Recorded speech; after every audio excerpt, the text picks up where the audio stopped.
Hello everyone. UPSC का जो exam pattern है उसकी 3 स्टेजेस होती हैं। पहला प्रीलिम्स, दूसरा मेंस, तीसरा पर्सनालिटी टेस्ट।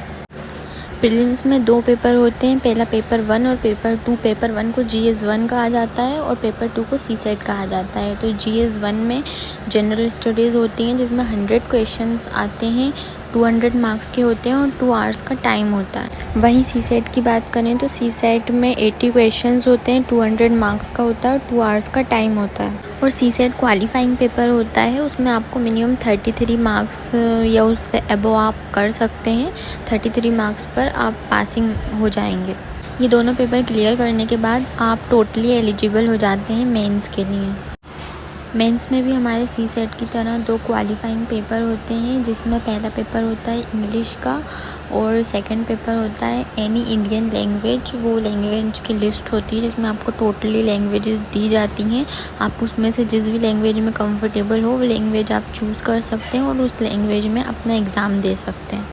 फिर जनरल स्टडीज़ की यानी GS के टोटल 4 पेपर्स होते हैं जो कि 250 मार्क्स के होते हैं।